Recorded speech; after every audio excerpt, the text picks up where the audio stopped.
And get started. Second, as this thing is taking forever. Okay, so we have the agenda before us. We'll wait until we have quorum, but first general information item is the AMAT's Climate Action Plan. So I just wanted to do a quick introduction of that so you're all aware of it and what's kind of going on. So as you know, AMAT started a Climate Action Plan recently, so we're very excited for that. I'm popping up the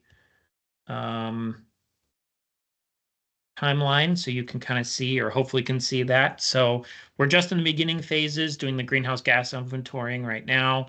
And then we'll start moving into our next little bit where we'll do the planning itself, the strategic implementation plan development, and then we have the final action plan. So we do have some meetings planned that we'll hopefully be aware of and let you guys know about it. Oops, sorry.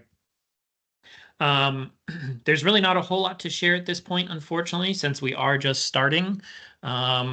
We're just kind of taking it slow. Oh, we have a person joining. See who that is as it slowly allows them in.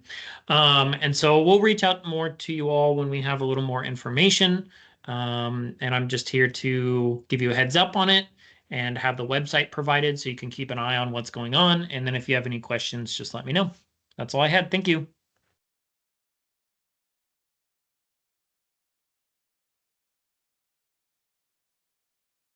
Great. And I guess I'll say, it's been a while, but our last meeting many months ago, I was voted in as chair, so I'll keep us rolling. But first I'll ask for the person who just called in, can you share who you are? Yes, hello, hi Lindsay, this is Matt Johnson. Sorry I'm late, had technical issues. Perfect. No worries. Thank you, Matt. We, I think, have quorum now. Is that right? Yes, that's correct. You do have quorum. Excellent. Shall I call us to order and do the public involvement situation? What do you suggest, Aaron? Yeah, we can do the, so basically what we need to do is approval. We do call to order, roll call. So just go and call everybody out. Then public involvement announcement, you can do it or I can do it. It's up to you. And then do the agenda approval. Okay, I'll do the roll call and then I'll have Aaron read the public involvement announcement. But looks like we have Emily Weiser here from Bicycle Organization. Hi, Emily. Hello. Hello, we have CB Brady. He's with the Disability Services seat. Hi, CB. I'm the Center for the Blind and Visually Impaired. I'm here. Hi. Thank you. Great. We've got Matt Johnson here with the public seat. Hey, Matt. Hi Lindsay, hi everybody. Excellent.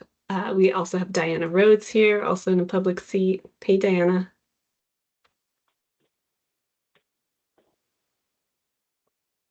She's there. I can see her. Hello, nice to see everyone. There you go. Hello.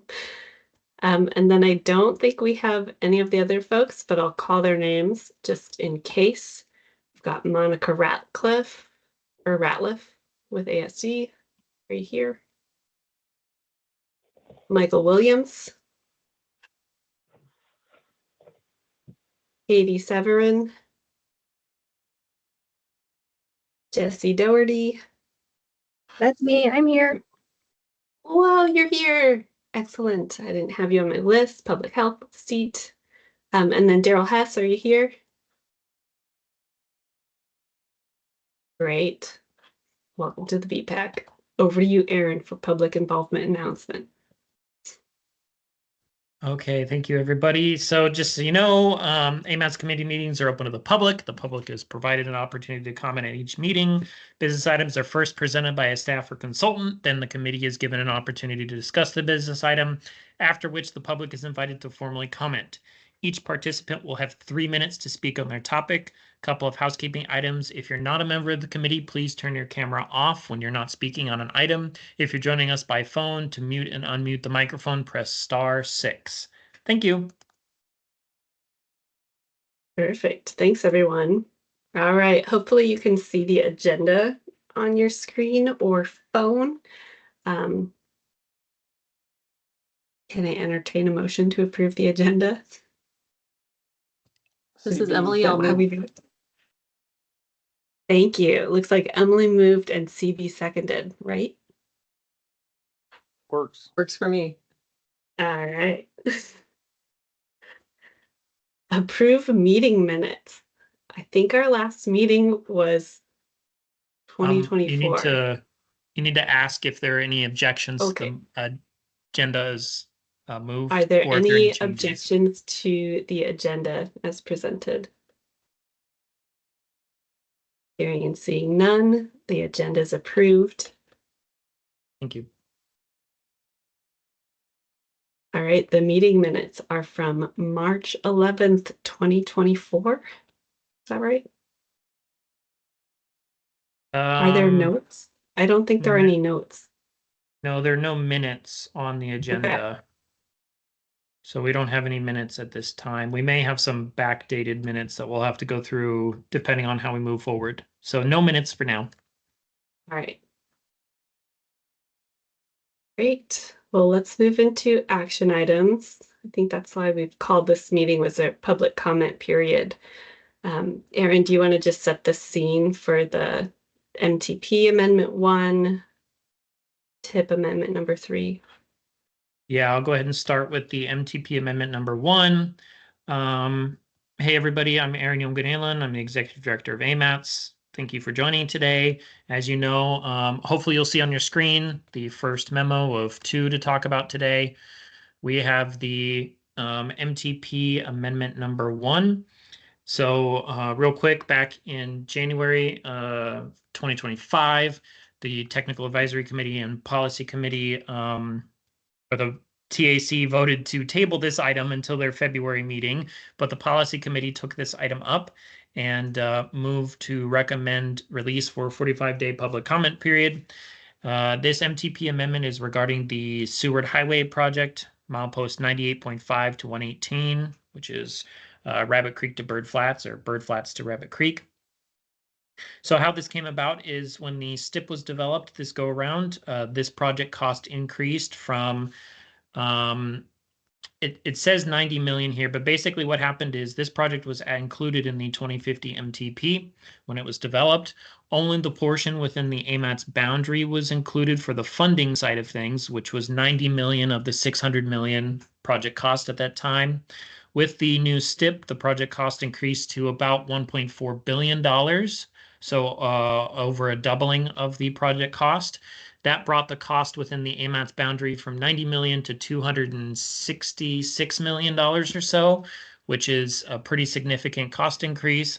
So the policy committee discussed what to do in terms of the cost increase and asked DOT for some additional funding information. Where's the funding going to come from? Will it impact other projects within the boundary? DOT did not provide that information to the policy committee, so the policy committee voted to direct staff to remove this as part of amendment number 1. So this is out for a 45-day public comment period with the changes that you see in the memo in front of you. And I can help answer any questions that you may have. Thank you.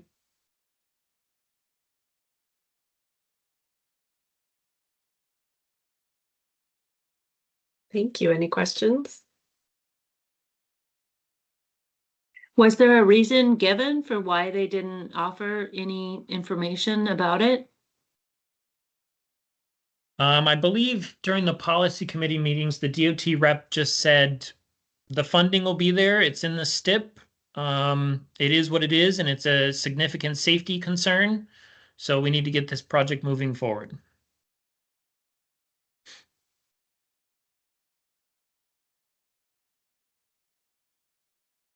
And so the concern was that they were going to pull funds from other projects. Like, could it potentially impact trails and, bicycle projects?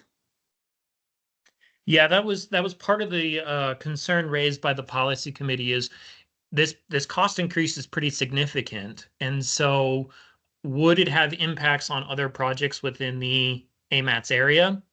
And if so, what would those impacts be? If not, how is DOT going to be mitigating the impacts? DOT said it wouldn't impact any projects in the area because they would get the funding from outside the AMATS area. But since there's a fiscal constraint, which means you have a set amount of money to use per year, it wasn't clear exactly which areas would pay for it, basically. And then there was also concern that it would impact staff time, that a cost or a project of this magnitude would impact staff and impact project schedules. DOT said there would be no impact to project staff in the area because they would use staff from other regions to help move this project forward.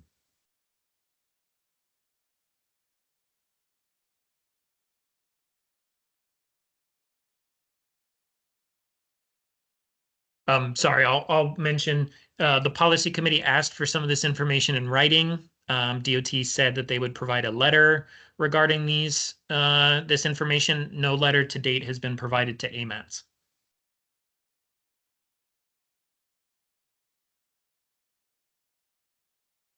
Thank you.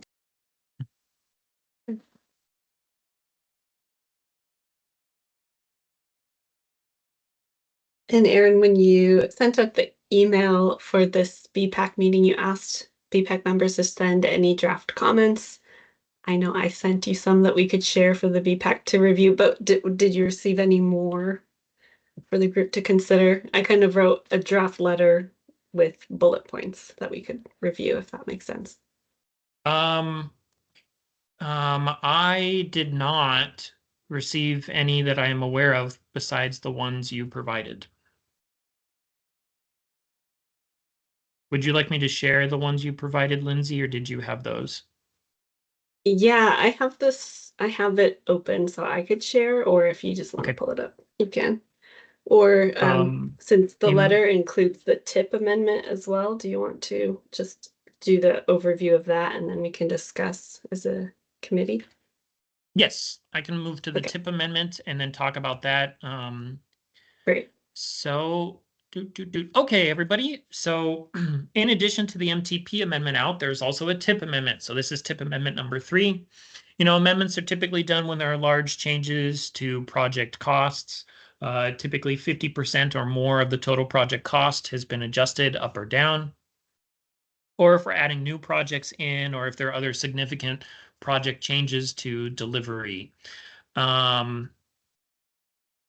So we have some overall changes that I wanted to go through. So there's some basic changes to the overall document. So you'll know that you'll notice that it looks a little bit different than it has in the past. We've changed the front table to hopefully make it a little bit easier. And then we have STIP need IDs removed and only using TIP need IDs to make it a little bit easier to understand. We have the project cost pre-2023 column added to all the tables. Basically, one of the requests from the Department of Transportation regarding in responding to our STIP comments was to add the total project cost, both pre, current, and future. So now you can see all that information so you know how much funding has been spent to date on the project or obligated to date on the project. It gives you an overall total. So when we say a project's going to cost, 50 million, well, how much have we spent to date? Or how much have we obligated to date? We separated out the match amounts so we can identify the different providers of match. This was another request from DOT. Hopefully, Thank you. Mark, this helps. Yeah. I haven't had a this'll chance help. to look it over yet, but I appreciate it, Aaron. Yeah, so we split it out between state, local, and how much each is providing. So it's a little bit easier for all parties involved to see what is it that they're contributing to the project. And then we adjusted all funding displays to display precise values down to the dollar instead of rounding to the nearest thousand. I know that this confused some people. So when you see something in there that says 5 million, it means 5 million now, not 5 billion. So just keep that in mind. It's hopefully a little bit easier for everybody to follow along in that regard. I'm going to kind of go through these pretty quickly, just because I don't want to spend all night here. Hopefully everybody's had an opportunity to review them. Table 1, we made some changes to hopefully make it a little easier to follow along. So everything is referenced by funding sources instead of the tables. Table 2, the roadway table, we had some project updates. Most notably, Spenard Road has been delayed a year due to the STIP delay. So instead of utilities and construction in FY26, it is now beyond FY26. There's been a small increase in the Rabbit Creek Road rehabilitation, 4th Avenue signals and lighting. There's a small delay for utilities and construction from 25 to 26. Academy Vanguard Drive, they've moved it up. So from beyond 26 to 26. Non-motorized pavement preservation, there was a small reduction in funding just based on availability of staff to, or motorized, sorry, not non-motorized, availability of staff to keep things moving forward. Safety improvement program, there was an increase in funding, so total increase of 740,000 split between FY25 and 26. A significant change to the 3rd Avenue signals and lighting upgrade project. This was predominantly just signals and lighting. However, after working with DOT and the municipality of Anchorage, it was determined that more needs to be done on this roadway to help address some of the concerns. In addition, when we have to go out there and change out these signals and lighting, we would have to be ripping up the road as is and all of the sidewalks. So we said, why not do a little more while we're out there? So now this is actually changing it to be rename the project to 3rd Avenue Reconstruction and extend the eastern termini to stop at Gamble. Right now it is from E Street to Carluck Street. Sorry. Somewhere in that vicinity. So this is a pretty significant extension, a couple of blocks, I think 3 blocks extension. That's predominantly why the cost is increased. It will look at lane reductions, parking removal, lower speed limits, changing from a one-way to a two-way from A Street to Gamble. Of course, the lighting and signals upgrade, and then some stop upgrades, so conversions from signals to all-way stops, and then non-motorized work as needed. So the total cost increased from 11 million to 18 million, 18.9 million. Then there's 32nd Avenue, moved the funding in FY25 to 26 and an increase for some additional design work. And then we have the Dale and Focal Street update. Okay, table 3, non-motorized, downtown trail connection, just some funding moved around, the flavors of money versus actual changes, no total cost changes. Fish Creek Trail, there was a small increase for some additional design work, some additional outreach efforts to Marathon, and then some additional works needed for the connection to the coastal trail. Then we have some other small changes here, but one big thing is the non-motorized safety campaign, adding some additional funding in FY25 and 26. Yay! Hopefully that goes forward to about 300,000 total. Very excited for that, as that project has been doing a lot of really good work, and we hope it will continue. HSIP table. So this is the Highway Safety Improvement Program table. Gamble Street utility pole removal and increased lighting. The construction and utilities was delayed from FY25 to FY26, plus a small cost increase of 400,000 in design. Excuse me, same with the Gamble Street overhead signals moved from FY25 to FY26. We have the 5th Avenue concrete is also delayed from 25 to 26. There was a small increase in the flashing yellow arrow signal head improvement. Then there was the Baxter Road, moved the utilities and construction from FY25 to 26 with a construction increase of about 3 million. And then we have the signalized intersection camera work, increased the FY25 funding, basically just reflected their need. There was 3 new projects, which is very exciting, that are added. Northern Lights Boulevard Road Diet. So this is looking at taking away a lane of Northern Lights Boulevard. There's no termini listed in there, so I'm trying to get clarification on what the termini. Does it include the entire length of Northern Lights from beginning to end, or is it only in a section? So I'm trying to figure that out. Then we have Ingrid Gamble Road Diet, so a lane reduction on each Ingrid Gamble. And then the Seward Highway Safety Corridor Variable Speed Limit.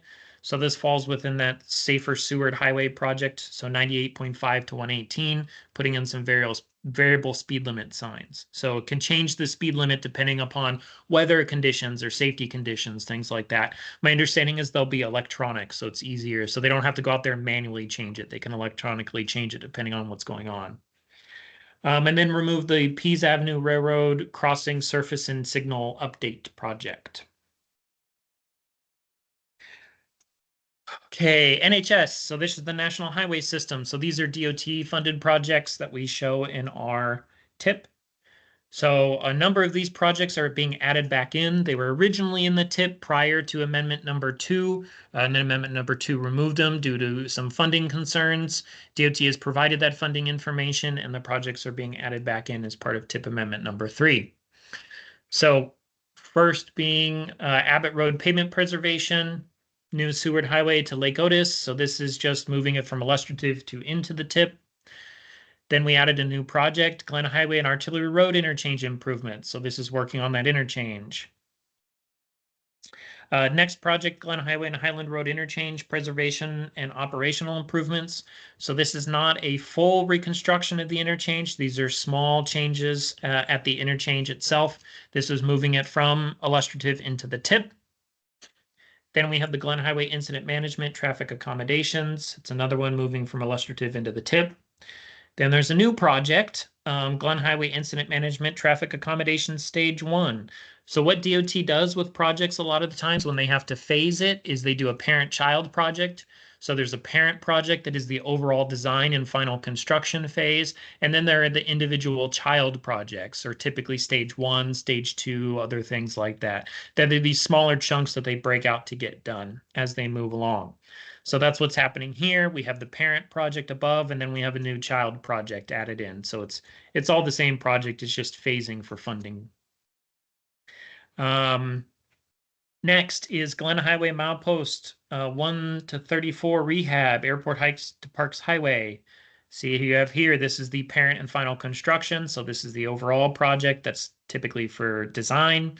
And then you have the next 2. These are individual phases or child projects. So you have stage 1, milepost 1 to 12.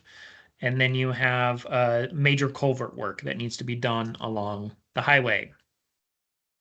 So I'm sure you've seen it, but the rehab work is going to be done in conjunction with the incident management. I think they've had some project meetings out there for the public.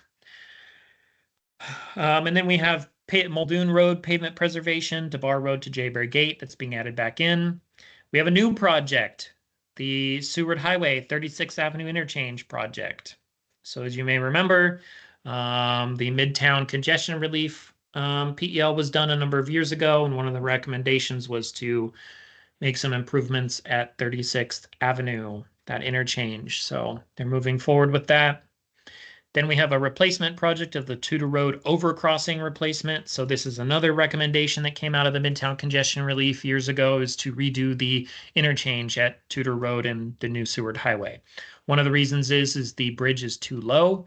So a lot of oversized freight cannot go out of town that way. So it goes out of town via Muldoon. So I believe they'll be raising the bridge some as part of this effort. And then added a new project in for Central Region ADA compliance. It's a pretty typical project. Basically, it's Central Region DOT going around and doing ADA compliance throughout our community. Then there's a number of transit projects. There's a lot here. I didn't really want to go through each one. Just know overall, it's a lot of just rebalancing of their funding. There's typically not a reduction of transit funding through here. It's just shifting it from one year to the next, or some changes throughout the overall program. There is one significant change that I will mention. There is a removal of a what appears to be $40 million from a project, but it was in there for a build grant. That build grant was not received, and so they're removing it. Part of the requirement was to show the project in the tip for consistency, including how much was needed. But since that build grant was not received, Transit is asking for that project, that funding to be removed.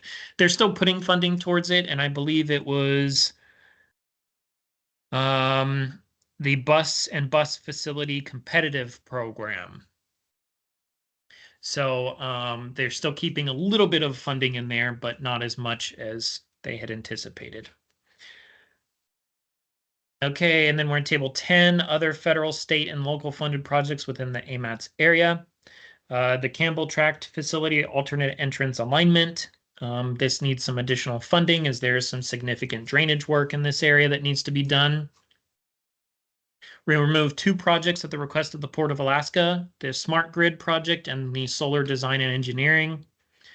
Added a new project in, the Safe Streets for All implementation grant for Bragaw Street corridor safety improvements that the municipality of Anchorage received. Yay! Very excited for that one. And then added another new project at the request of DOT, which is the non-NHS pavement and bridge preservation. There is an additional change here that I did not see, that I erred. It is on table 5, CMAC.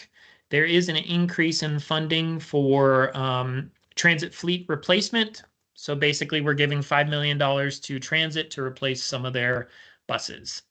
So that happened last minute, and in the hubbub, I forgot to capture that on the memo. So I apologize. Okay, that's all I had on the tip. I can help answer any questions you may have. Thanks, Aaron. That's it. Any questions from the group? I do have some questions. They're multiple. Hopefully they're pretty quick. Would you like me to go through them all, or should I ask one and then let other people have a chance to ask questions? You can ask them all. It's fine. Or I don't mind if you ask them all. Okay, I see the chair nodding. Please. Okay. So my first question was about Academy Drive / Vanguard Drive and how that was moved forward by at least a year. So it's now in FY26. Do we have a reason for that? Is it because that's the one that is maybe no longer needed with the highway widening project no longer happening? So is there a backstory there? My understanding is they're just able to move a little bit quicker than they had anticipated due to not as much right-of-way impacts on that project.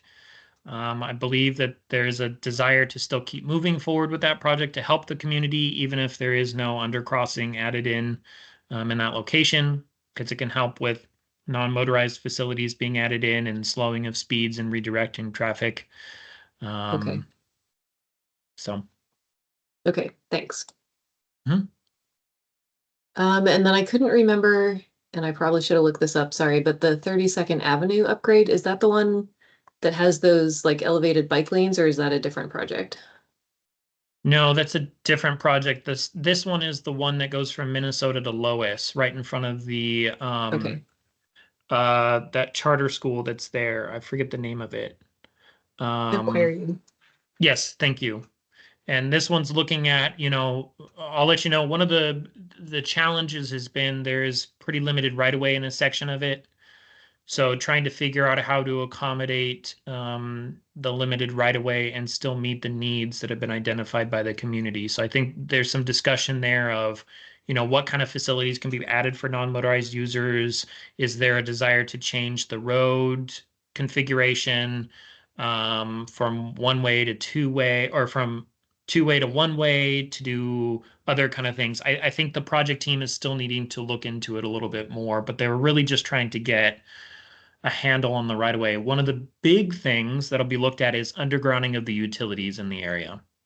So that will hopefully help a lot and free up some space for people, even if we are not able to add in like a sidewalk or anything on the eastern portion. Okay, thanks. Mm-hmm. Speaking of undergrounding utilities, my next question is about Ingra and Gamble, and it seems like every year they say, oh, this is going to be delayed by a year, undergrounding those utility poles.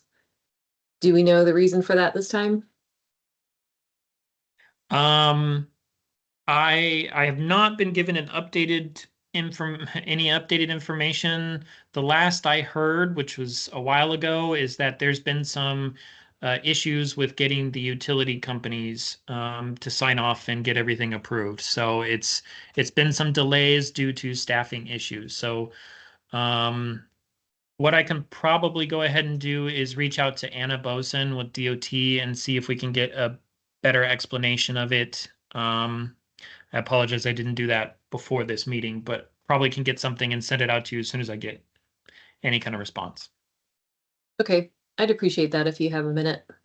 Okay. Okay, you answered that question.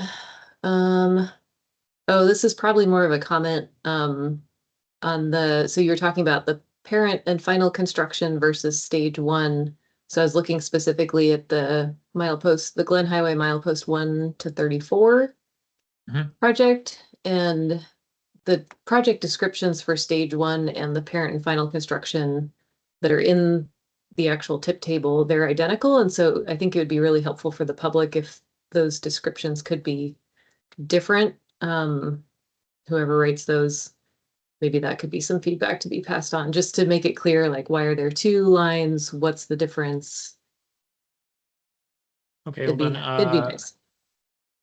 The descriptions a little more distinct. Okay, yeah, I can pass that along. That's directly from DOT, so I can pass it along. Okay, thank you.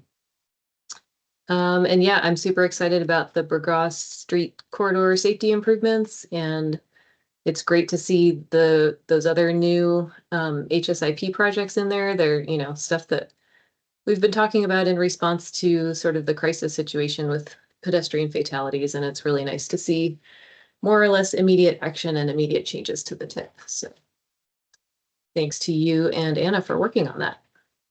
And that was all I had. Thanks, Emily. And it looks like Mark has his hand raised. Go ahead, Mark. Hey, Aaron, I haven't talked to Starzik in a while, but we got that Glen Highway Wildlife Mitigation grant. Well, at least we got the award. Was that added into the tip? Nope, didn't see you'll it. need to provide that as a comment. That was Okay. not one of the commissioner approved projects in the lists that I was sent to include as Oh. part of this tip. So you might want to make sure that that has been run through the high ups. I'm told that unless the commissioner approves it, it is not to be sent to me. He told me to apply for the grant. So So I'm just gonna say, Yep. Okay, no worries. I would recommend James is compiling comments that you guys are going to submit as DOT on the tip. So you may want to check with him and see what the status is of that. Yeah, I'll talk with him tomorrow. Okay, I'll flag it as an item just to make sure it's not missed amongst everything else. Well, I mean, who knows what's going on with the federal government right now? Because I haven't heard anything from the granting agency. Only that we were awarded, but we haven't started grant negotiations yet. So Okay, how much was the award? Can you say? I want to say 600 and change. Okay. I could go look it up real quick, but I'll do that tomorrow. And just for people online, is that for like construction or just design efforts? It was a planning study, so it was Okay. yeah. We got dinged for the first time we tried to put in a construction grant, so we went for a planning study instead. Study the corridor. Hey, this is CB Brady, Center for the Blind. 600,000 for a study. Is that what you said? Yeah, it was to study the Glen Highway corridor from about Airport Heights to the Glen Parks interchange for wildlife, like basically moose crash mitigation. Okay, thanks.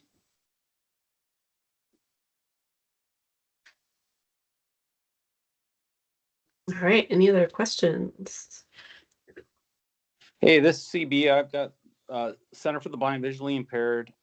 Regarding the upgrades with the tip, are audible crossings part of the program? They're very expensive if you buy them as a pole. They're very inexpensive if you buy them as a add on to a pole. I'm talking about crosswalks for blind and visually impaired.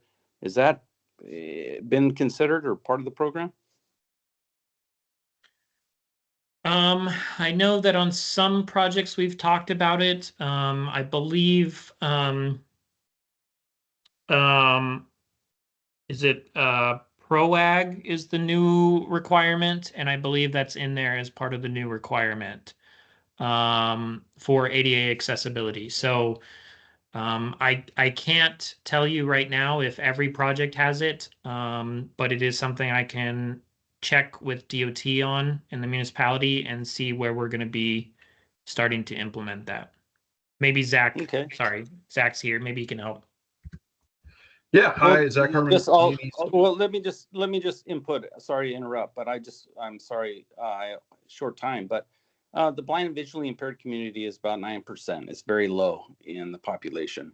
However, I don't feel like we should be left out. And so, if it's a couple $100 per intersection, I think it's a no-brainer, and I'd like it to be brought forward in your agenda.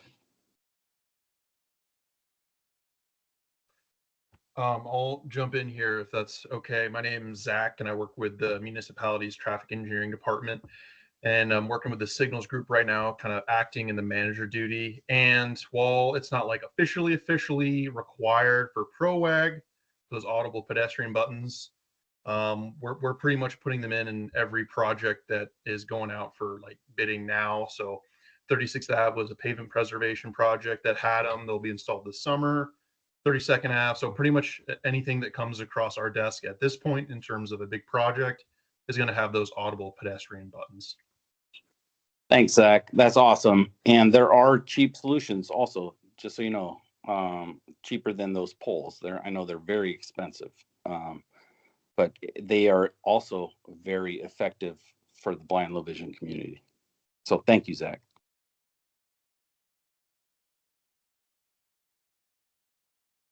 Great, thank you. Any other questions?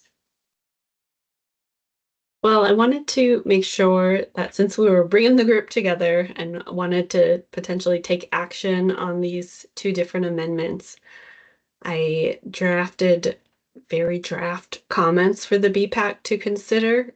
And I put the link in the chat just to the shared Google document so you can comment and make some suggestions.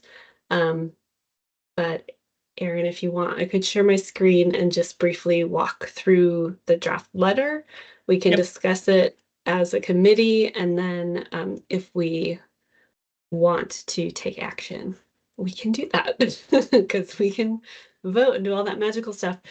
So this is just a very draft letter. I'm really open to feedback and edits. I was starting to make some edits while we were talking and having some questions. But generally, it's just addressed to the policy committee, recommending that, the BPAC supports investing in the Anchorage Bowl, especially to improve projects for pedestrians, bicyclists, people walking and rolling, especially in light of so many collisions and fatalities last year. So I didn't know what else to say about that. And then for the TIP amendment, I tried to just comb through it for a few projects that are priorities and things that BPAC has advocated for or moved forward over the past few years. So just overall disappointed in there being some delays in projects, especially due to the delay in the STIP. Supporting increased funding for roadway projects that impact safety. Generally supportive of the non-motorized increases for projects, especially for the safety campaign. Disappointed in the delays for the highway safety improvement projects, especially the ones Emily was asking about, the Gamble Street utility pole and concrete street on Fifth Avenue. Basically projects that get delayed year after year, knowing that they're in high injury zones. I added, as we were talking, that we support the road diet projects that were added. And then I just tried to capture CB's comment with this last piece. I don't know if this is the right place to put it or the right way to say it, but to include those audible pedestrian buttons on the ADA compliance project, or maybe it's just more general than that. Trying to get us in the letter. Okay, I'm getting some head nods. So those are the big picture pieces. Happy to make any changes or additions for the group to consider. Anybody have thoughts or comments?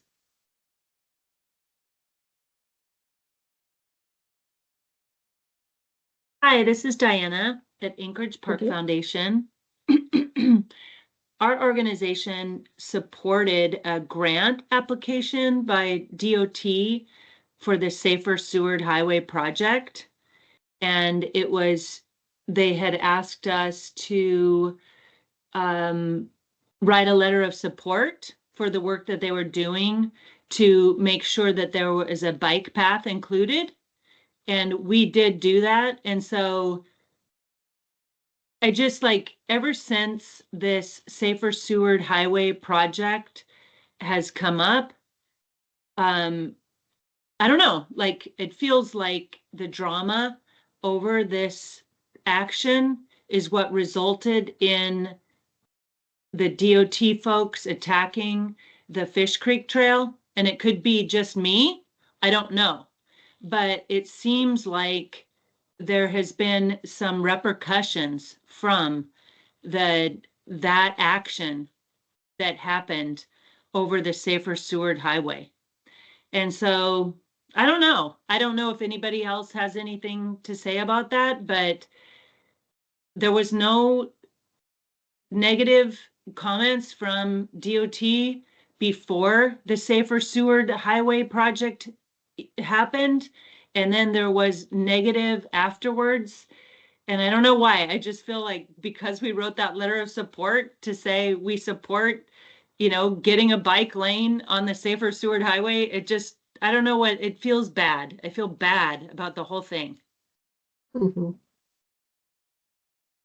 Thank you. Yeah, if you have any comments for the letter, we can try to add them in, but I can't understand motives any more than others can. Emily, go ahead.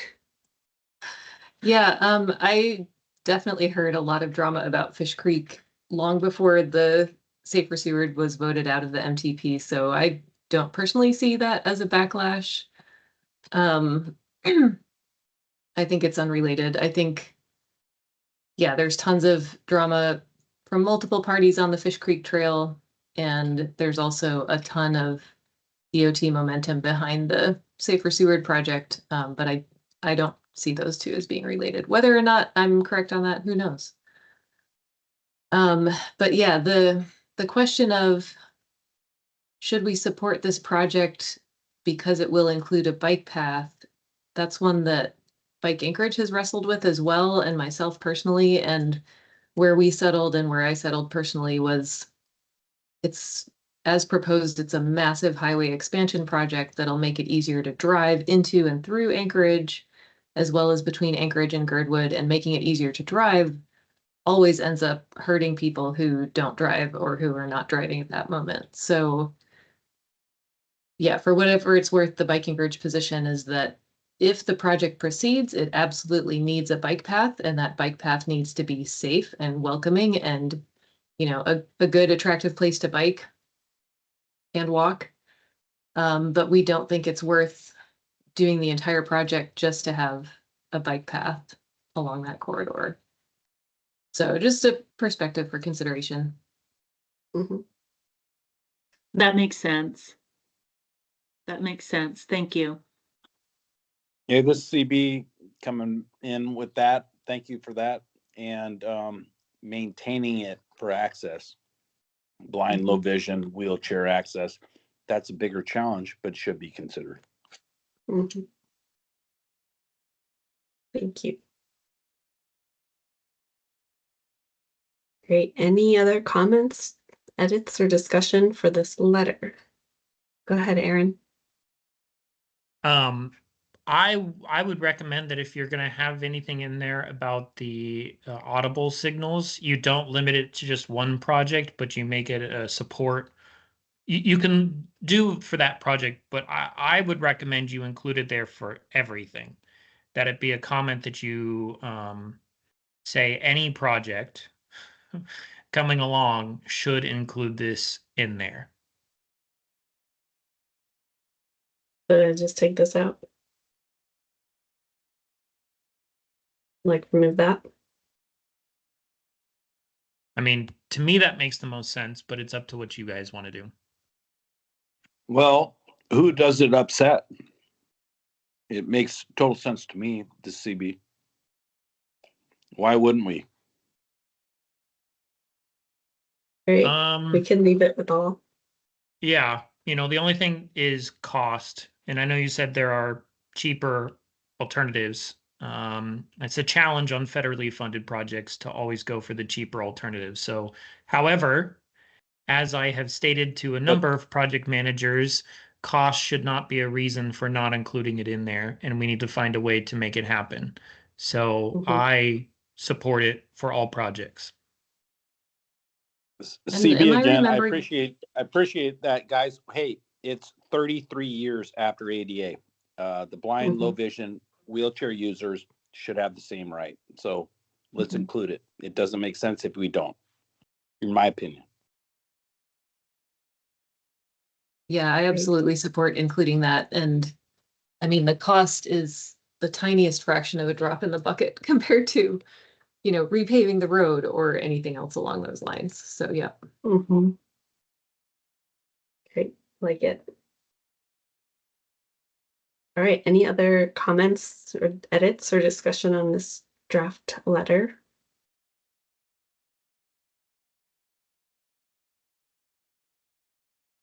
Erin, are we able to vote on it tonight?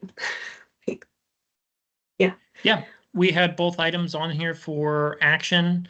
I know maybe a little unorthodox, but you could just vote on this letter once. You don't have to do it for each action item that's on there since you combined it into one letter. I think that's fine.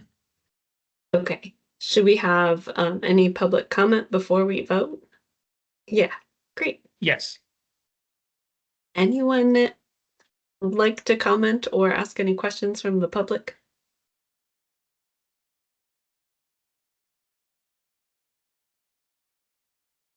Thank you for drafting the letter, Lindsay. You're welcome. I was like, we gotta do something. Okay. Okay. And then do I do a roll call vote or can it be a I think you may need and... a motion first. Okay, great. So this is Emily, and I will move to approve sending this letter to the policy committee. Is that the correct motion? Yeah, you can just move to approve the letter. Sorry, this is Aaron. You can move to approve the letter as is. You don't have to say to the policy committee. What happens is when you approve it, it'll get incorporated into the public comments. And all of it'll go to the policy committee either way. So if you guys approve it tonight, I'll just include it into our comment response summary and have the letter available for everybody to look at. Okay. Then I will move to approve this comment on the MTP and the TIP Amendment 3. Great, thank you. Do I have a second? This is Jesse. I'll second. Thank you.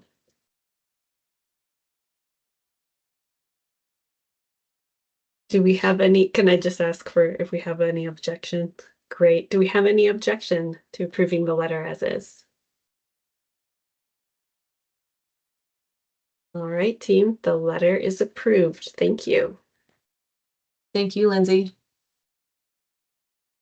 All right, I'm gonna stop sharing and then we can keep rolling and just wanted to make sure that as a group we could talk about the BPAC schedule for 2025.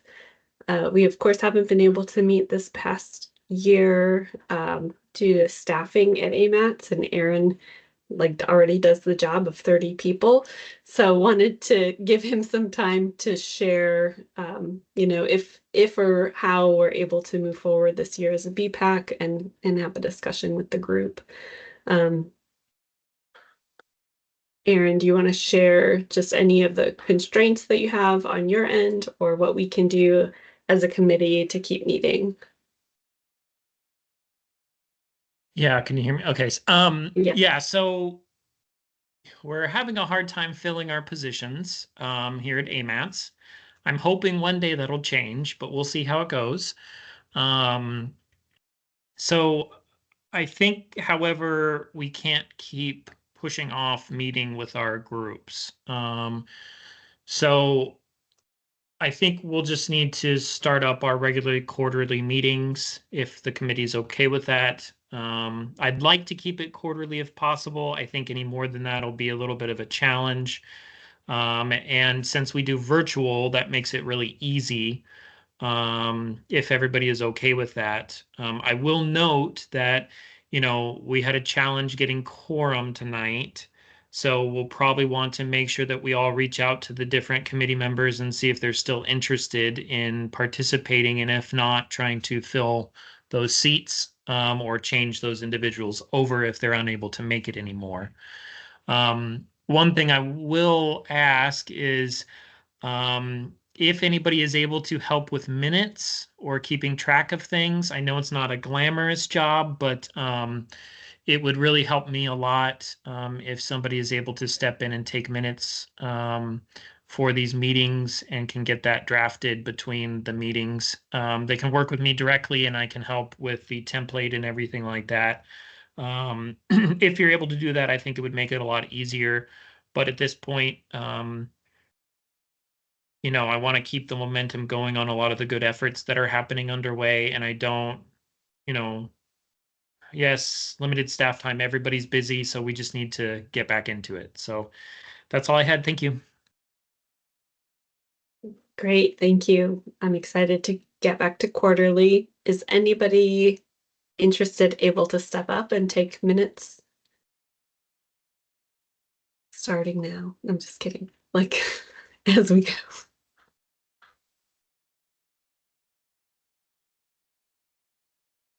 And by minutes, really taking action items and points of discussion is really the biggest piece there, not verbatim, word for word. We have recordings for that.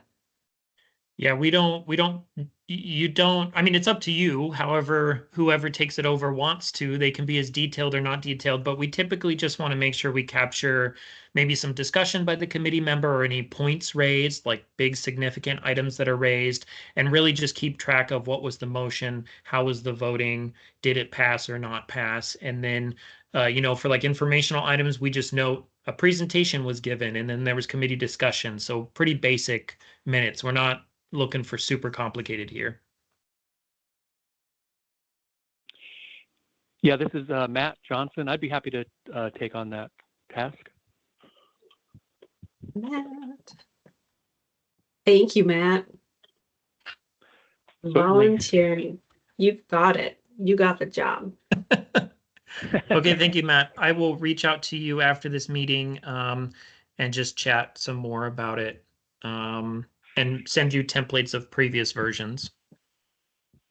Okay, and thanks, Aaron. However, I am busting a move over to the Beartooth to watch the Oscar nominated short documentaries right after this meeting. So sounds awesome.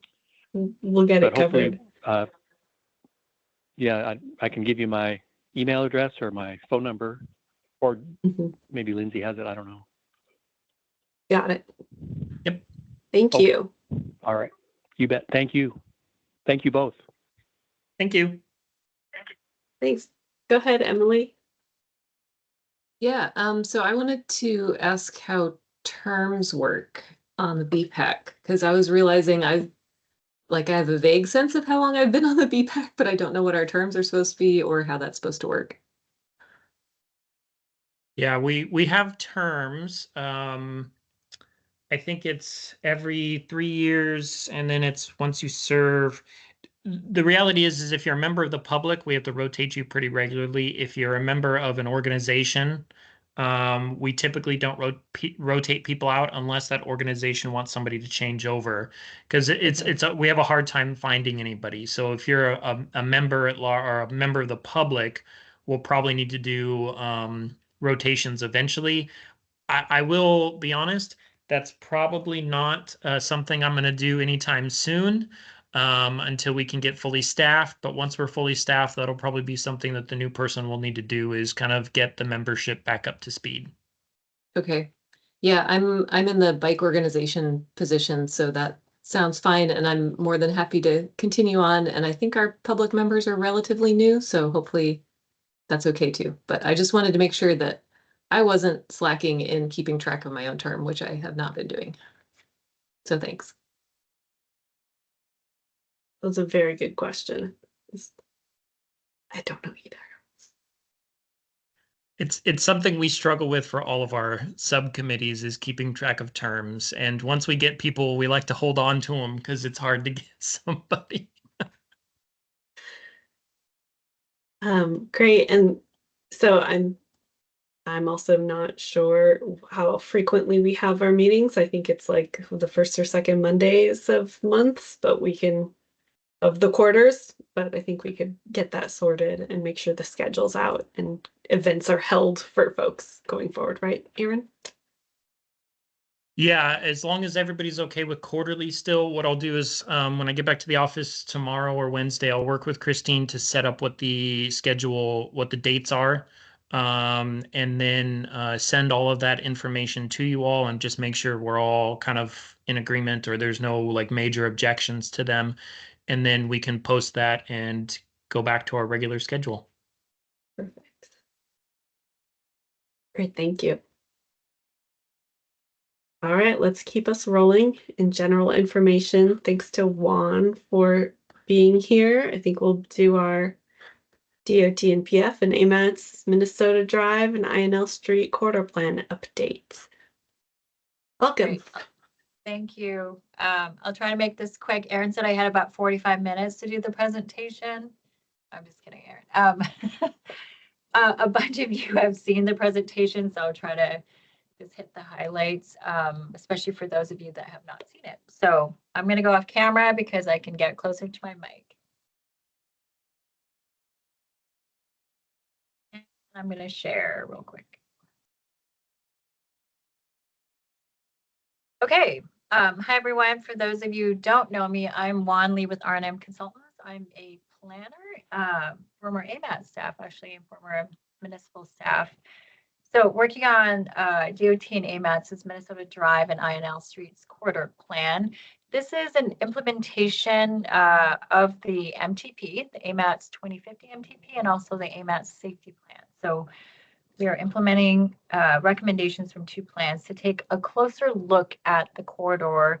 And actually, one of the big objectives is trying to figure out how are we going to solve the right problems, right? A lot of times we start on these planning processes and we get going with solutions and recommendations, but then sometimes you have to step back and go, are we solving the right problems? So that's kind of the number one thing that we're trying to do here. There are safety issues. We will continue to identify those and try to coordinate the land use, just the role of the corridor. I think it all starts there, and integration is really important, as well as you know, I feel like every couple of months we hear about Minnesota being in the news, and so there is a safety component to this, a big safety component, as there are identified issues and fatalities with non-motorized users. And so those are just quickly some of the objectives of the corridor plan. It is the first corridor plan that DOT is embarking on. And so this is kind of like all the other corridor plans, and there are several others that are planned and programmed in the TIP to take place and get started. But this one is the first one. And so we have a big task to make sure we are doing all the things correctly. We are working with an advisory group, so I think that's an awesome thing that we have. Lindsay is part of the advisory group. Let's see.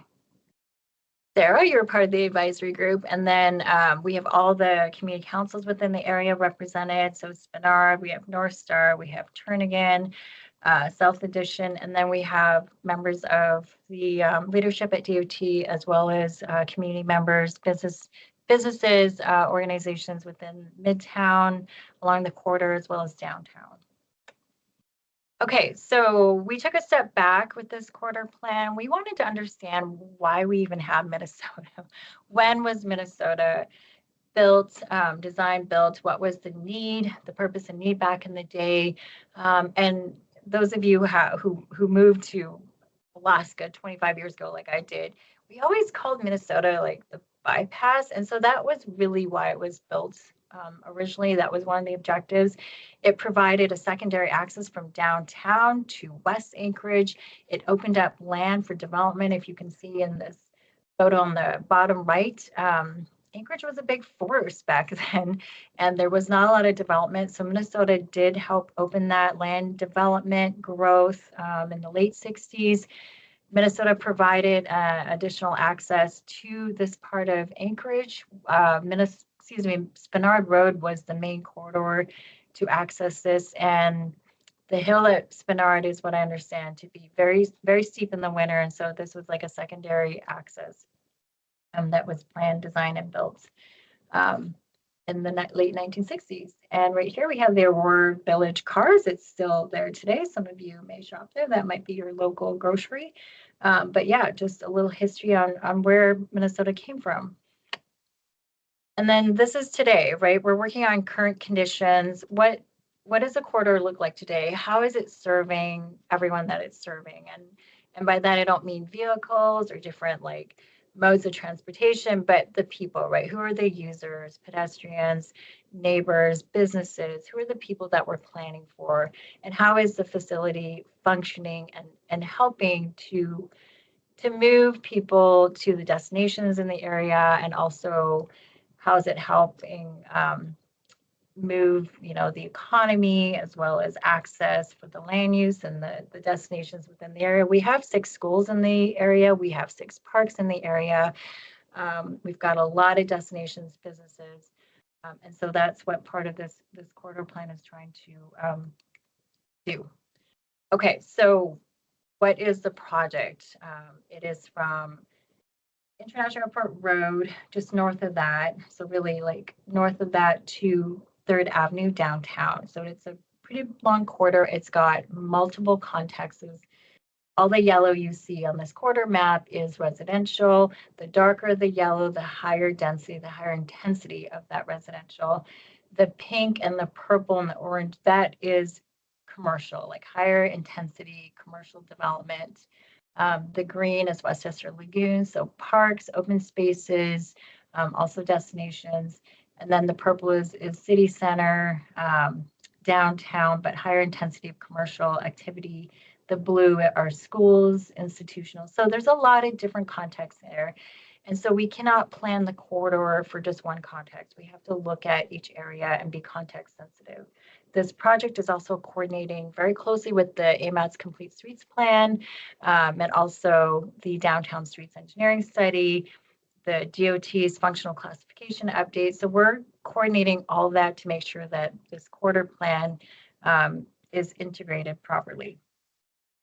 Part of the plan is to do a pair city review, and that's just to look at what other winter cities are doing in terms of maintenance, management, land use integration with a corridor that has multiple contexts. How do they treat all the sections? So we're learning a lot from other cities, and we're going to take that information and help pull out all the best practices pieces and apply them to Minnesota and INL Street. We have been working on vision since we got our first kickoff last fall with the advisory group. We've had a mobile workshop since then, and the big question we're trying to ask is like, what is everyone's idea of what this corridor should be? Knowing that it's got multiple contexts, we heard things like there's an identity crisis. It's trying to be everything for everyone, every mode, and it maybe is not functioning well for all those things. So that's one of the things that we're trying to identify. Anchorage grew up around Minnesota and INL Street, and now how should the corridor grow up to better serve our community? That's really the question that we're asking. The community's big dream, we learned through working with the advisory committee and the first mobile workshop. Some of the things that people are asking for are fairly foundational, like reducing noise to the neighborhoods, making it safer, slowing traffic down as part of that. A road diet, can they get a road diet? There's multiple different speeds, posted speeds throughout the corridor. It can be very confusing as you're traversing through there, changing you know, in different parts of the quarter. Can there be more trees? So these are just all things that ideas that the community would love to see their big dream as part of the quarter plan. A couple of things that we've done so far, I mentioned the mobile workshop, the advisory committee. We did a winter walk audit in January. We've done several site walks, bike audits. We wanted to experience the quarter as a project team and some of the advisory committee members on the different users of the quarter and not just from a vehicle. We are going to have another workshop later as we get to recommendations and a draft plan for everyone to review. We worked with the DOT chiefs. We did a strengths, weaknesses, opportunities workshop in December, and we are organizing another one for the municipality side. And that invitations are going to go out. That's for March 7th, so that's coming up.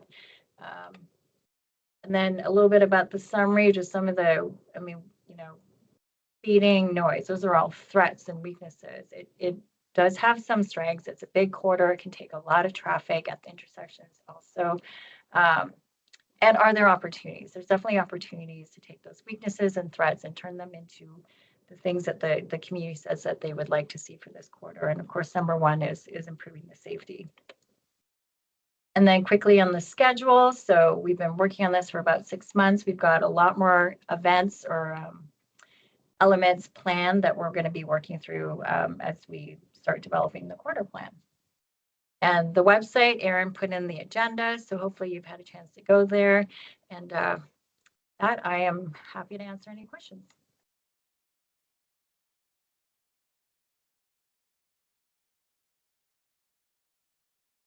All right, thank you. Any questions from the committee? Or comments? Go ahead, Emily. You are muted, however.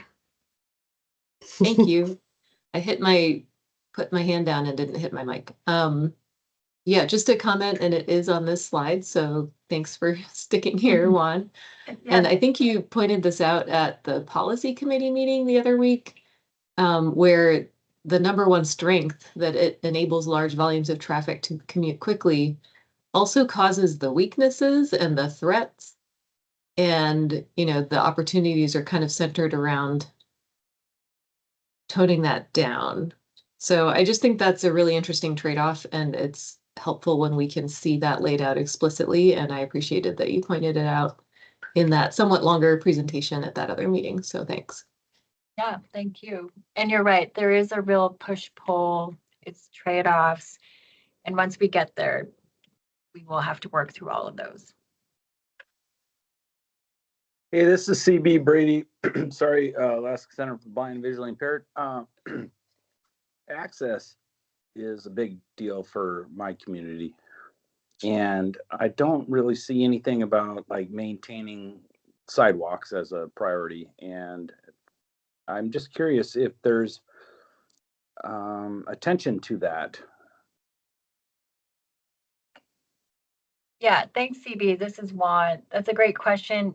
We are not quite to solutions yet, but that is one of the issues that we heard. How are the sidewalks? And that's part of why we did the site walk and the bike audit. And the winter audit was in the pouring rain in January. So climate and winter conditions are definitely part of our considerations. But you're correct. The sidewalks that we observed as members of the project team, even in really, really beautiful sunny weather last summer, was not very great. It was not a great environment. It was not comfortable. It was very loud. It did not feel safe, even in a big group. So these are all issues that were identified. I mentioned at the beginning. Appreciate. Sorry. Yeah, go ahead. No, and I appreciate that, but more so, sidewalks for the blind and low vision is a winter issue. Excuse me, and they're not great in the summer by any means, but that's okay. We're all working on these improvements, and that's part of what the tip is. But for blind and low vision, I'd like people to acknowledge us and disabled community, wheelchair users, and the sidewalks are not maintained, and it sucks. And I'm an able-bodied guy, I use People Mover every day, and I just want to say on behalf of the blind, low vision community and disabled community, equal access to a bus stop would be really awesome. That is a great comment, and you are definitely one of the user groups we are planning for. Thank you. Thank you. Other committee members?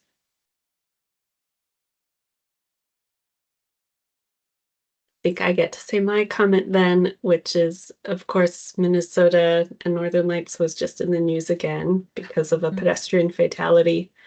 And our city is, by design, we know where people are going to be hurt and injured and killed on our roadways. And the comment about moving high volumes doesn't have to mean that the traffic is moving as quickly at the speeds that are really deadly. So for Spenard, it's about 1.5 miles of Minnesota north of Tudor towards the lagoon. It's about a 2-minute drive right now at 45 miles per hour.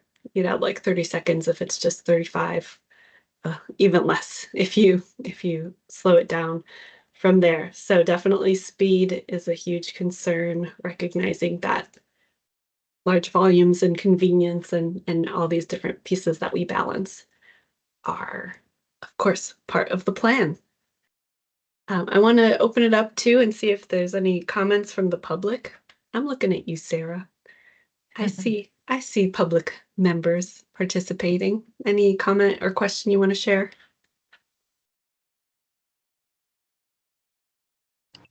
This is Sarah. I'm in Fred Meyer, and I wasn't planning on making any public comments, but I am on the team, and sidewalks is also my top priority, as that has been just sort of the bell I've been ringing for about 10 years. So that was a great presentation and great comments. Thanks, everybody. Thank you. Go about your day. Any other comments from the public? Yeah, this is Matt Johnson, and I concur with the importance of sidewalks. I keep talking about the sidewalks on Fireweed here near our home, and we see people in the street in the winter. It's just a horrible situation. And then, indeed, throughout the seasons, visually impaired people must have access. Very important. So I would strongly want to be on the side of all that. And then also, I need to bow out of the meeting. So thank you all, and I appreciate your presentations and look forward to work with everybody. Great, thank you.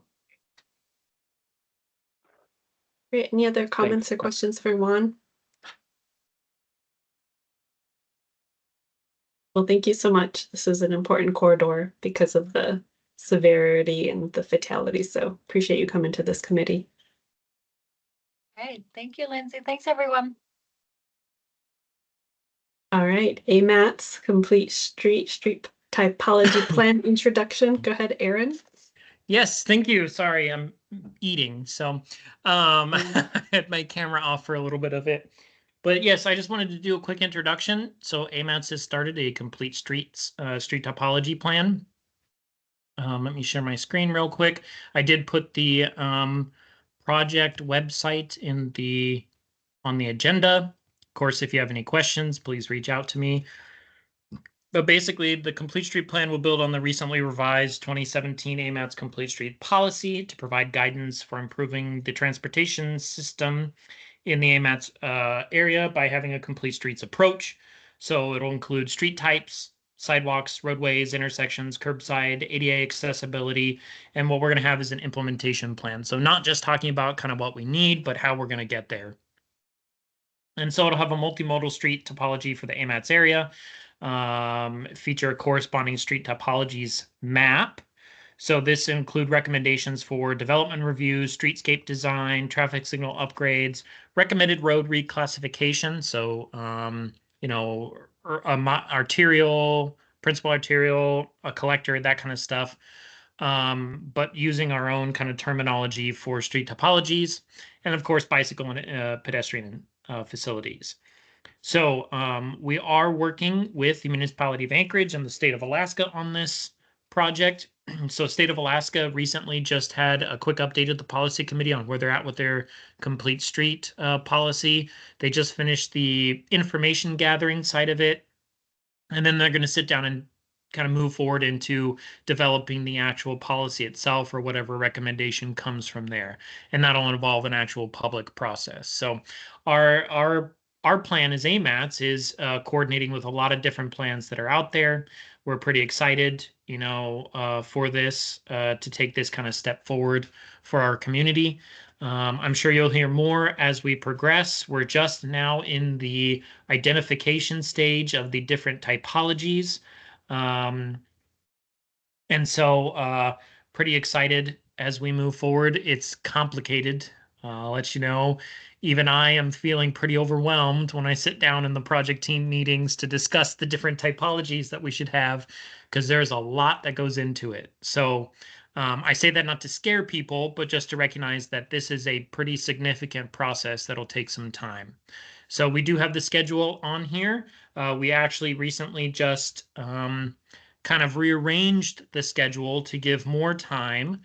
We were ending, at the beginning of 2026, but we pushed it out to now be into 2027, summertime of 27 for final approval by the policy committee. So, well, I looked at the schedule and was like, we need more time for both us and the public. So thankfully there was room in the schedule.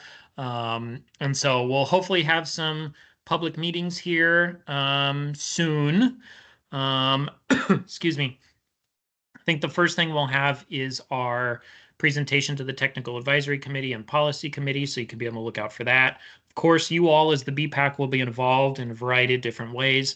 Right now, we actually have a Complete Streets 101 video. I believe it's on the website.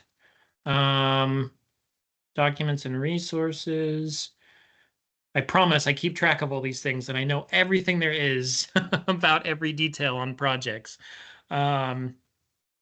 So we have our public involvement plan and our related graphics in here. And I believe we're getting the 101, the Complete Streets, Street Topologies 101 video ready. Should be out there. I'll figure out what's going on, but I know we've been working on that.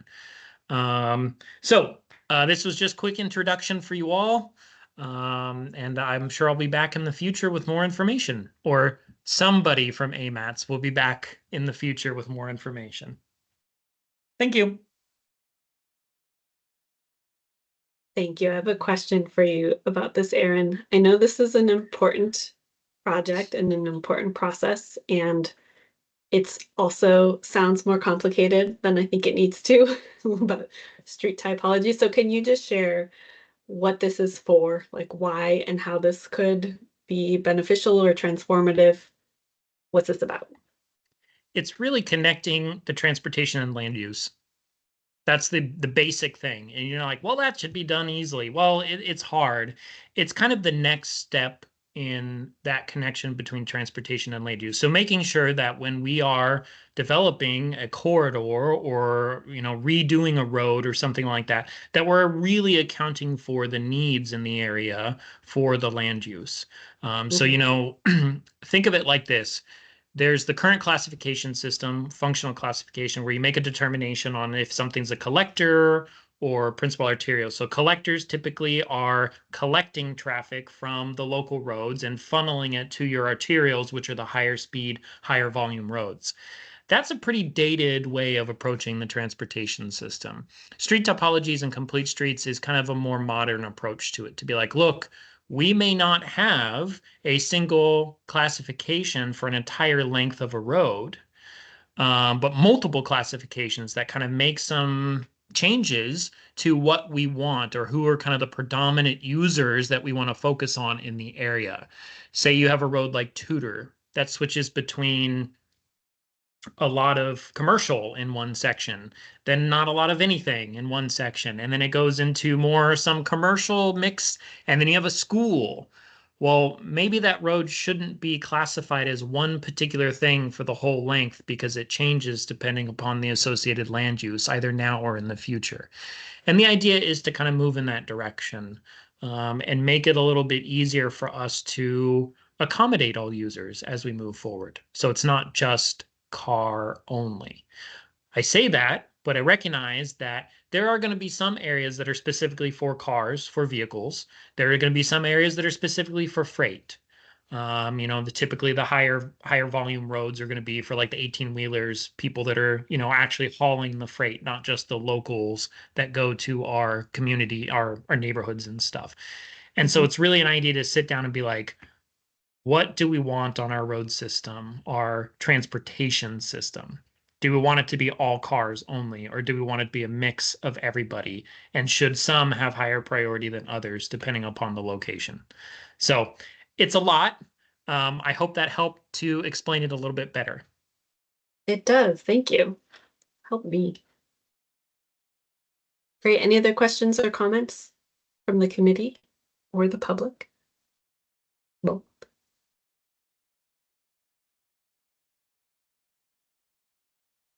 all right. Then our last information item is the protected bike lane pilot project.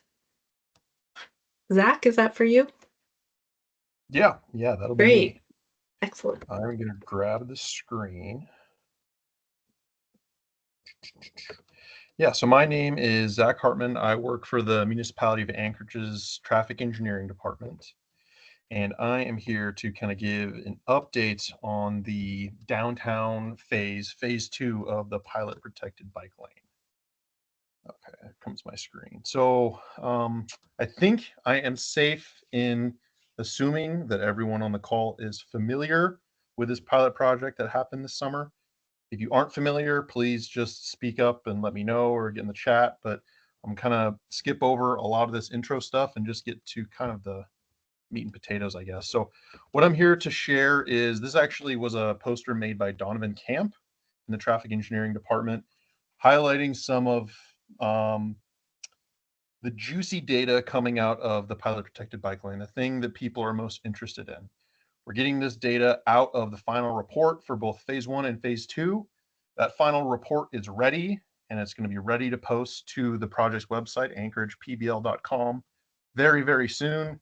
Right now, we are just strategizing on media approach, which is a difficult thing for engineers to do. So you'll see it in the newspaper, you'll see it on the news, and it'll be posted to the website as well. But I'm going to jump into this poster and get into some of the data. So the biggest question we got asked is over here on the left. How many people used it? Forgive me as I try and zoom in on my touchpad. So ridership was a big question we got. I think, in the way people asked this question, it felt like people were kind of making a value assessment on bike lanes in general. And this number was what they wanted to wave around to, be their own personal assessment of if it had value or not. So the bits of this chart that are in yellow are the weekday ridership numbers, and everything in green is on a weekend. So about 120 cyclists per day is what we saw. It varied, throughout the summer and with weather. And these are pretty good numbers. These numbers would rival a lot of kind of the, let's say, nicer kind of side paths on bigger roads in Anchorage. So like if you're biking along A Street in Midtown, part of that is kind of a nice separated path, and this saw that kind of ridership, which I think is great considering it appeared out of nowhere. People build, their routes to and from where they go. It's over time, it's kind of a habitual thing. So to get this kind of ridership for something that, popped out of nowhere, I think is pretty great. Let's see, vehicle speeds along the project. So phase 1, something we really were able to hang our hat on was how we could reduce speeds on Pine and McCary with these protected bike lanes and flex posts and whatnot. The data didn't really show that as much, and we anticipated this. 6th Ave, for example, is like really controlled by the signal timing. There's really not a whole lot of opportunity to go, for most people, not a whole lot of opportunity to go like way different than the speed limit. So we didn't expect to see too much there. And the other big question is vehicle travel time. What was the congestion factor? So that's the story this chart is trying to tell. So the top chart is travel times along A Street. The bottom chart is travel times along 6th Ave. Green is no bike lane at all. The week after we tore everything up, and yellow is the travel times while the bike lane was installed. So those lines are pretty much overlapped. No major difference other than during like the PM peak, the rush hour to get home. And you can see that little note both on A Street chart and 6th Ave chart, the difference in travel time along those corridors with the bike lane installed. So between 30 and 50 seconds is the delay that people saw with the bike lane, which, you know, we've been equating that to if maybe you missed an extra light that you wouldn't have without the bike lane. So, you know, kind of the question we were asking ourselves is this going to break the system? And this chart tells us, and the experience tells us, no, removing one of the 3 lanes on 6th Ave and A Street did not break the system. I'm going to zoom out here. I'm going to get to the highlights. So safety analysis, it's really tough to draw serious conclusions about safety from something that's such a short duration, honestly. But one thing we did key into is the safety at 6th and C. You can see this on the bottom right. This is a really tough intersection for Anchorage. Lots of red light running crashes. So we kind of just closed off the left turning lane for, you know, cars going from A to 6 just to try and create some friction to make things a little bit different. And, you know, by the numbers, we had fewer crashes over the summer than we would in another summer. So we do think that we can draw some safety benefit conclusions from this phase as well. Moving on here to kind of more of the subjective results. One of the best parts about the pilot protected bike lane was the community feedback we got. It was a stellar tool to get the community involved in a project. As a lot of you probably know, even maybe just in this committee, it can be hard to get public engagement on a project. And even when you do get good engagement, it can tend to be from the usual suspects. It can be hard to get new voices. And we got lots of new voices, and we just got a ton of volume. Hundreds and hundreds of comments, hearing from people that probably wouldn't be speaking up about transportation projects beforehand. And there's, you know, lots of compelling data in this. Some people thought it was the best thing since sliced bread. Some people wanted us to be fired and ran out of the city. But, you know, within these hundreds of comments that bridge across the whole spectrum of positivity, negativity, there were lots of, you know, positive nuggets that our department and folks at the DOT have learned from, and I think are maybe shifting some of our own biases that we carried into this project. You know, what features of pilot protected bike lane or biking in Anchorage generally are people looking for? What makes them comfortable? What do they need? What do people that aren't biking need? This data was able to help us kind of paint a more honest picture of that, I think. I can get into some of the specifics. There's like a billion ways to slice this survey data. One interesting one that I'm not sure if is represented here, we only collected zip code data in terms of demographics, but Eagle River cyclists were actually the ones that were like most in favor of this, which surprised me. I didn't expect to see that. I thought, like, you know, the Anchorage Midtown and downtown folks were going to be the biggest supporters, but it was actually the folks that responded to survey by bike in the protected bike lane from Eagle River that were the biggest fans, which I thought was cool. But there's a ton of data buried in there, and there's more conclusions on that and charts and everything like that that'll be available in the final report. With that, that was kind of the highlights, but I'm happy to open up and answer any questions that anyone has.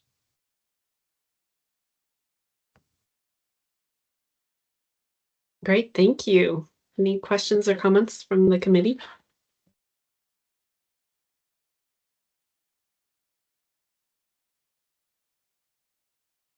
Go ahead, Emily. Hey, Zach, thanks for that presentation.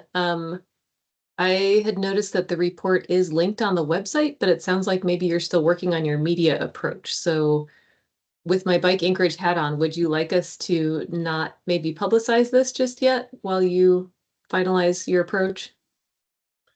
Oh, see, that's so great. I've been waiting on bated breath. Okay, so I thought it might go live soon here. How about this, Emily? How about we reach out for maybe a joint press release? Oh, Yeah, perfect. I think we're planning one with the assembly, so I think that could be a fun way to handle this. Okay. Yeah, you've got Alexa's number, so yeah, she will be our point person as usual. And yeah, that'd be excellent. Yeah, that's great. So anchoragepbl.com is the website for anyone that is interested and wants to dig into this. I think it's well over 100 pages, so some good reading before bed. That's great news. That's so exciting. I know, I've been checking on like a daily basis and it's finally there. Yeah. Awesome, thank you. Go ahead, Erin. Yeah, when you're ready to send anything out about it, let us know, as well as AMATS can send it to our list as well and put it out there so people know that it's available. So just give us a heads up whenever you guys do your release and we can send something that's too. Oh, that's great, Erin. Thank you. Great. I wanted to ask a little bit more about just the taking a lane out of 6th Avenue. We have so many couplets, and of course we've got road diets on the mind with the new projects. But can you just share like how that was received, or if I know this was a big partnership with Department of Transportation. Just yeah, any feedback about the literally taking a lane out of a couplet, a major couplet, and not having the system break? Yeah, that's a great question. And it was a big mountain to climb, but on paper, that it was hard to be really nervous about it because we know the amount of volume that's on it, and we can run the models, and we knew it wasn't going to be a disaster. But I think going into it, everyone felt like it would be a disaster. So I don't think removing a lane off of 6th Ave would have ever happened if this was a permanent project. But us being able to go to, the big decision makers, folks that get appointed or elected themselves, and say, hey, we're going to try this. We can remove it on any night if it's not working, but we just want to try it for a summer and see. And if it breaks, then we'll know. But I think that helped calm a lot of the fears.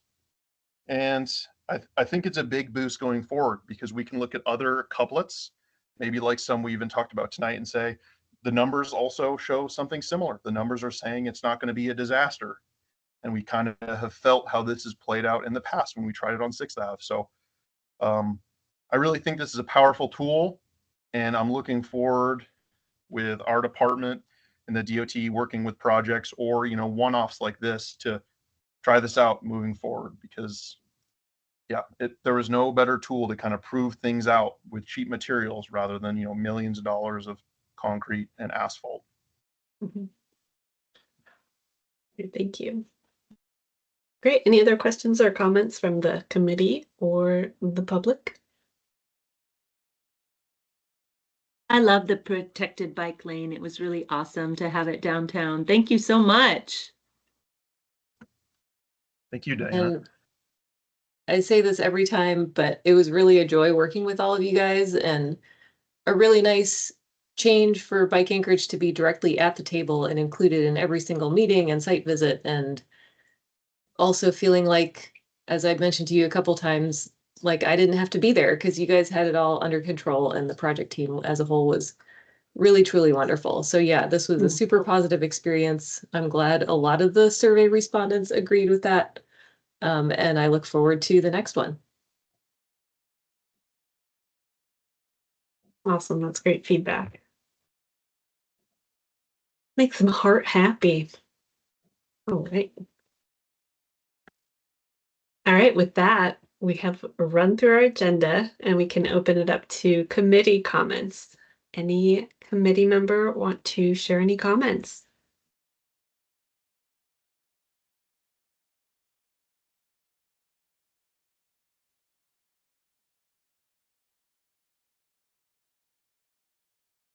I know you want to. Come on.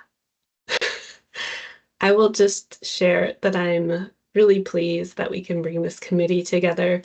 We have a lot of work to do. I think that with so much need in our community and so many severe injuries, collisions, and fatalities this past year, this work is, of course, more important than ever. So as we get back and going. Let's think about recruiting and filling up our committee so we can bring different voices and different backgrounds and experiences to the table and to support AMAT, support all the different projects teams to make the best projects happen, move forward in our community. So just thanks everybody for getting the gang back together, but really like this is serious work. So let's move forward together in a good way. Any other committee comments? Go ahead, Emily. Thanks, Lindsay. Hmm.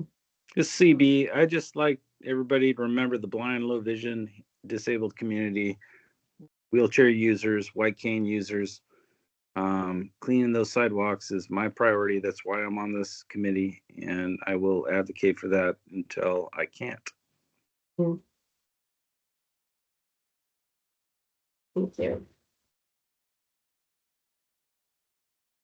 Hey, this is Emily. Yeah, I second everything Lindsay said. And CB, I'm so glad you're here with us as always, and for all the work you do.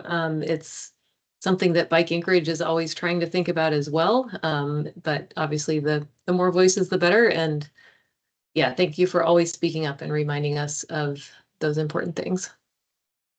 Thanks, Emily. And I've got version 2, what's now past known as Fatback from Greg Mattis at Speedway. So definitely still a biker, just a little slower these days. Cool. I've got a Fatback also. Probably see you out there all the time.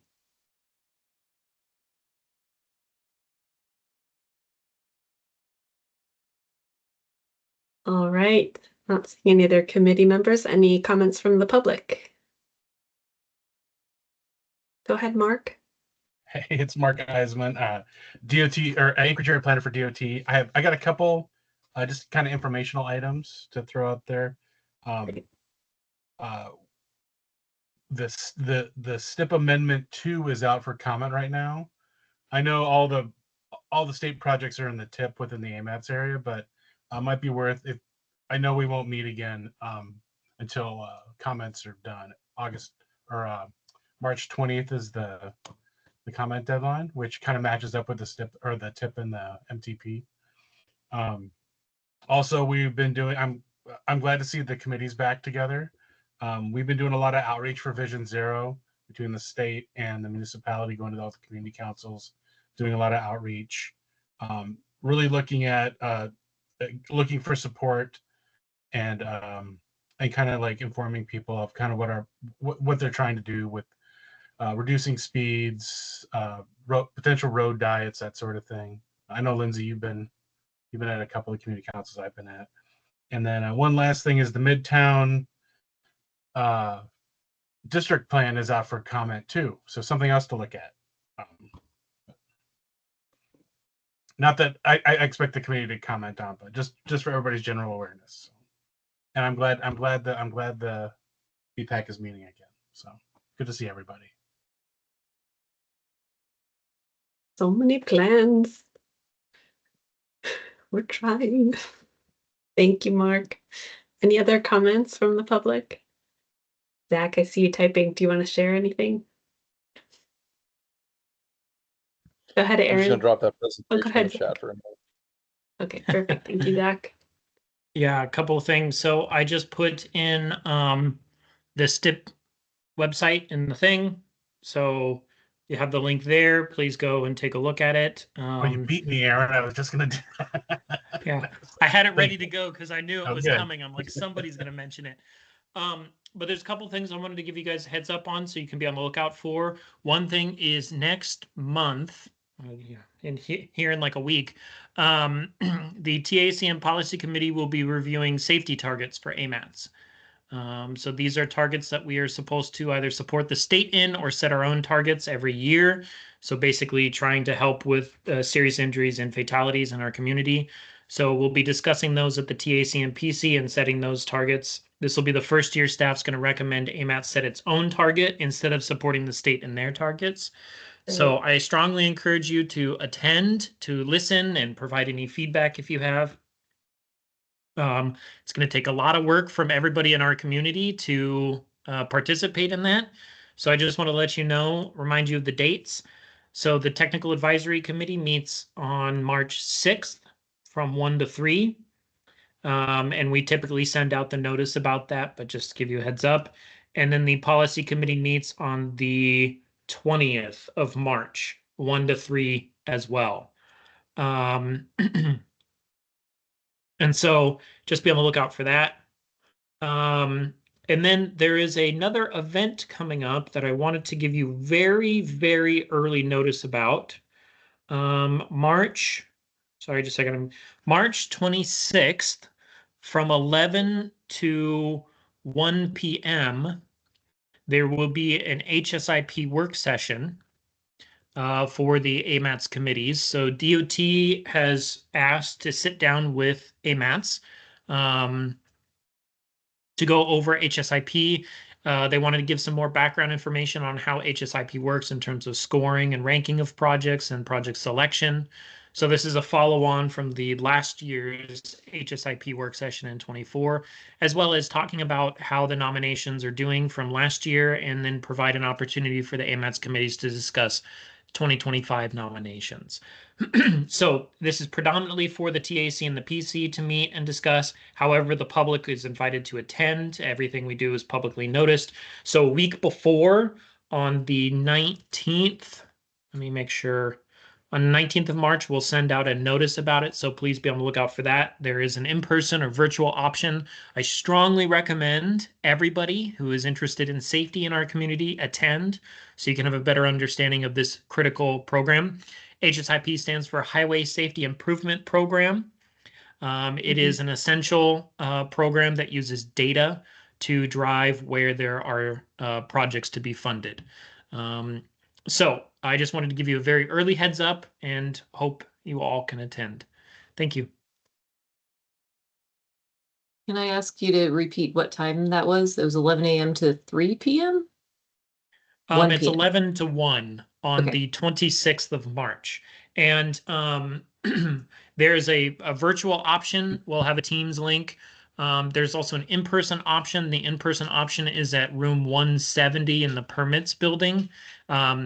Room 170 is just further down the hall from where the TAC meets. So you just kind of keep following the maze hall, and you'll eventually get into like a fishbowl-like room, and you'll see it. Oh. That's a pretty small room. It is. Unfortunately, the conference room for room 30 was booked with the backflow work they have to do, and it was that or not a lot of other options. All the other conference rooms are even smaller, so we'll have to do a nice tight squeeze. I'm anticipating a lot of the committee members to not show up in person and to be virtual, so there's no problem if you want to be virtual as well as a member of the public. Okay. Thanks. That's super exciting. Yeah, the HSIP program is so important, but it's been very non-transparent in the past. And I know Anna, who's now leading it, is moving into much more transparency. So I'll look forward to that. Thanks for the heads up. Yeah, they've been doing a significant amount of outreach with AMATs at least, and I know that they're starting the same outreach with the other MPOs, the one in Fairbanks and the one in the Mat-Su Valley. I think it was recognized that there needs to be a lot more kind of upfront outreach with everybody on these HSIP projects, how projects are nominated and selected and all that other kind of stuff. So, you know, we can make sure that the community is aware of what's going on and not be surprised by it. So it's very exciting. We really appreciate the effort by DOT, and we're going to do everything we can to help support them in their efforts.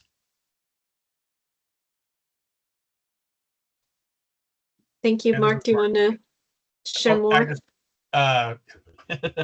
I just dropped the increased transportation fare date in the chat to April 15th at the Alaska Airlines Center again. And I dropped a link for our Partners in Safety website, and that's kind of what works with our Vision Zero efforts, but it's also got a really cool problem mapper on it. So if you go to it and you know of a problem and you want to document it, you can put a cone or a pin in, type up your problem, and then somebody up in traffic and safety, I think, is compiling all of these. So that's that report a safety concern map, yes. right? Yeah. Okay. Mm-hmm. And that's all I got. I have used that. Awesome. Any other comments from the public committee? All right, well, we are back at it. Thank you all for taking the time and having this meeting. I think I just get to entertain a motion to adjourn.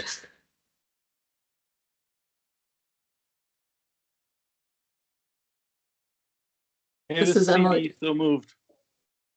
Thank you, Stevie. If we need a second, I'll second. Perfect. Thank you all. We're adjourned. Thanks, everyone. Good night. Thank you, everyone. Have a good night. Good night. Thank you. Good night.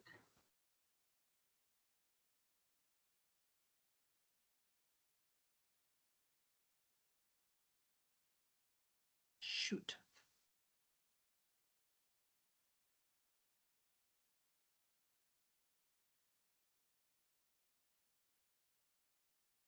There we go.